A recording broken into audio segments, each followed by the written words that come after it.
Hey, Luke here with Catfish.com, and I'm going to show you some tips and tricks to catching more fish from the shore.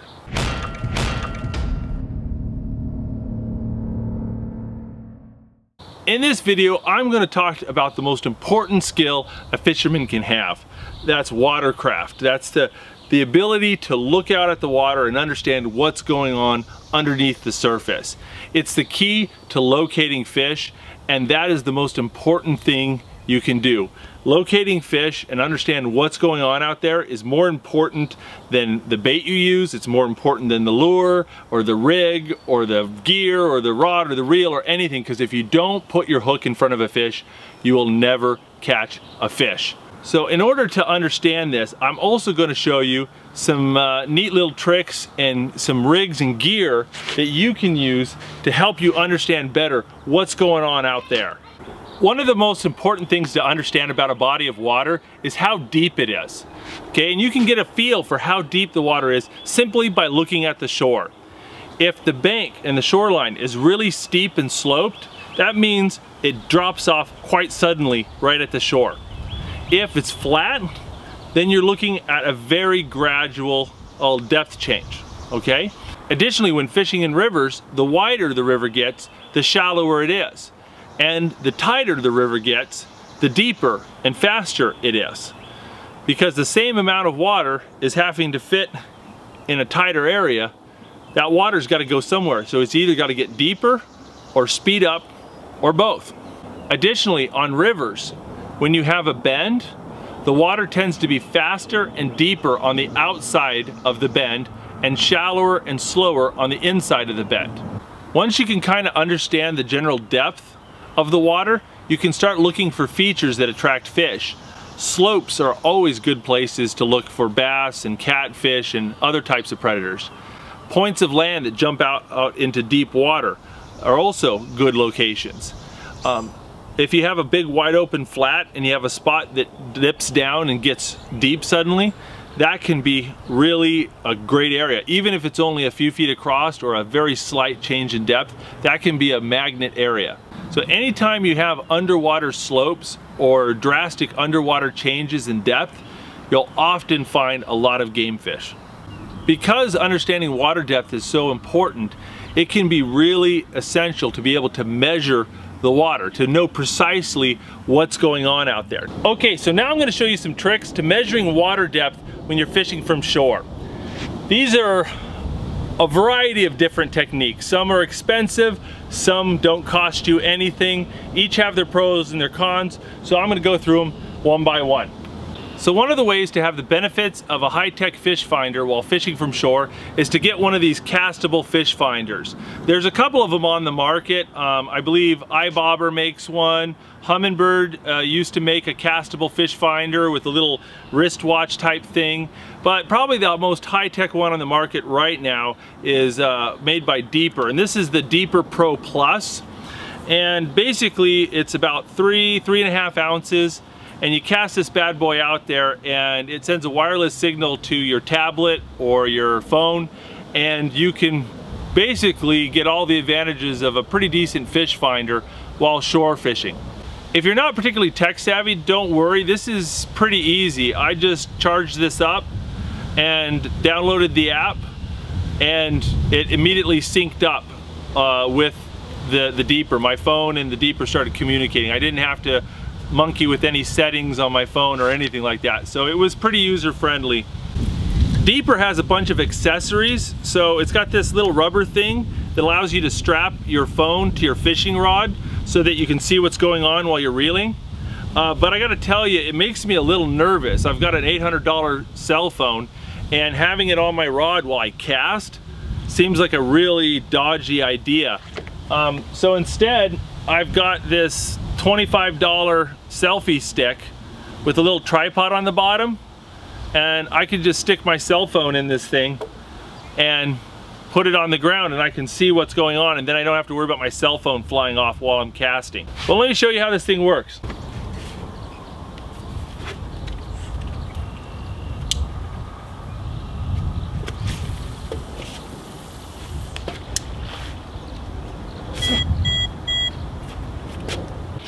Okay, so you can see here the water temperature is 84 degrees Fahrenheit. It's 5.6 feet deep. The little green bits are vegetation or some bait fish. You can see the bottom that's kind of a light color. That tells you it's kind of a soft bottom, so not rock. It's a kind of a silty, mucky bottom. Yeah, there's a fish, there's a fish.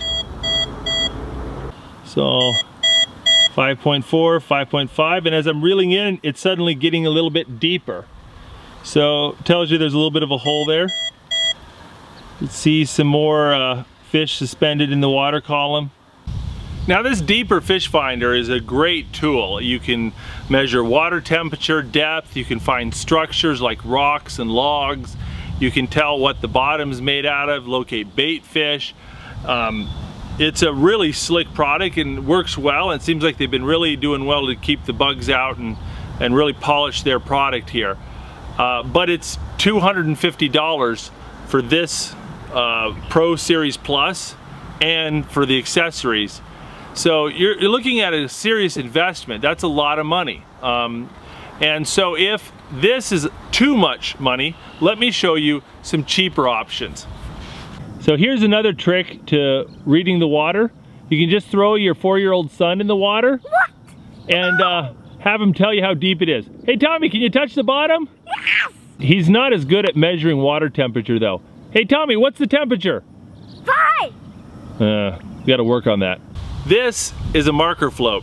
It's a device used by British and European fishermen for decades. It helps them to determine the water depth, to figure out what the bottom of the water looks like, to locate structure and weed beds, to know whether it's gravel or silt they're dealing with. You can buy a Euro-style marker float and lead system for less than 20 bucks here in the US from BigCarpTackle.com. I'll put a link in the description. There's no batteries, there's no apps, you don't need a phone. It's simple, dependable, cheap.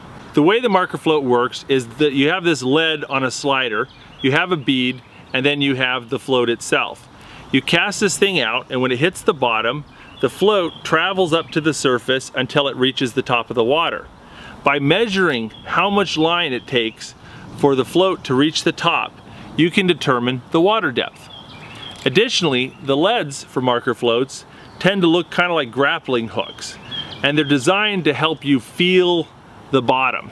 So whether it's gravel or silt or weeds, this will help you tell. It's a more sensitive lead. Additionally, the little nubs on it help grab any weed. So if you're dealing with hydrilla or duckweed or silkweed or any of these different types of weed beds, you can, when you pull in your lead, you'll see little bits of weed attached to it, and you can tell what kind of weed beds you're dealing with. These things come in all different sizes, and they're super aerodynamic, so you can get some fabulous distance. Typically, you can cast this just as far as you can most any lure or bait. In order to measure how much line it takes for the marker float to reach the surface, you need to know what the distance from your reel to the eyelet is. And on this rod, this band right here to the very top of the reel is essentially 1.5 feet, 18 inches.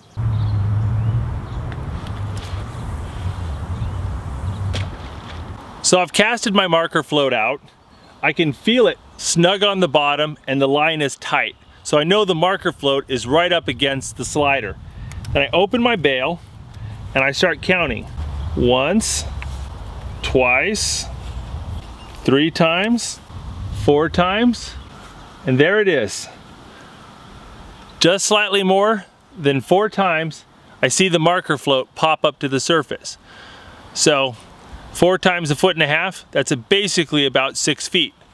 The deeper said it was about 5.7 feet out there, so I'm reasonably close. Having braided line really helps when using a marker float, because the lack of stretch makes it so you can really feel what's going on. But what you do is you reel it in slowly, feeling the bottom for any sort of structure. And once you feel a log or something, you flip the bail, and then the marker float pops up, and you know where that underwater structure is located. Now I love British marker floats. They cast great, they've got great distance and sensitivity, they're more accurate, but not everyone can afford 18 bucks to go get an imported marker float. I know a lot of you guys, money's tight, so let me show you a trick. Right here is a basic catfishing bottom rig. You've got a lead, 3-ounce lead on a slider. I've got a bead, a swivel, about 10 inches of leader, and a 4/0 circle hook. Your basic bottom rig for catfish. What I've got here is just a foam bobber, little clip-on bobbers you buy at the store. This one looks like it's about 1 inch in diameter, maybe 1 1/4 inches. And all I'm gonna do with this bobber is I'm gonna clip it right on to my hook, like that. I've just made a marker float, okay? And the nice thing is I don't have to re-rig my rod, okay? I'm using the same rig, I'm just clipping on a bobber. So it's super fast, super convenient, super cheap, and you can do it without specialty equipment. Now here I'm using a 3-ounce disc sinker. I prefer pyramid sinkers. I think they help you feel the bottom a little bit better, but frankly, you can do it with any type of lead. If you're out on the shore and you don't have a bobber that's the right size, an empty water bottle will do. Just squeeze that sucker out, get out as much air as possible, and there you go. Anything that floats can be used as a marker float as long as you have enough lead to sink it. And when you pull on the line to sink the float, you want that lead to be heavy enough to stay in one place. You don't want it to drag towards you as you're sinking the float down.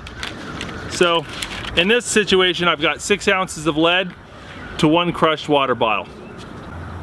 Now another problem you have when shore fishing is that once you find a good spot with your marker float, or you find a spot where you catch a fish, you want to be able to throw your rig back to that same spot. This can be a little bit of a trick. On most spinning reels, you have what's called a line clip. So you can see right here how there's a little thing that you can store your line on. See, your line clips right in to the spool there. You can use your line clip to get you back to the same location every time you cast. So once I use the marker float to locate a place that I want to be able to find again, I look down at my feet and say, where am I standing? And I mark that spot. And every time I cast, I'm going to stand right in this exact same spot. Then I look out at the horizon and I find a landmark or some interesting object that's right in line with my marker float, and I say, that's what I'm going to aim for. Every time I cast, I'm going to aim for that. Then I put my line in the line clip, okay? And I reel in my rod. Then what I do is I get rid of my marker float and I switch over to my normal fishing rig with my bait, my hook and everything. I stand in the exact same spot.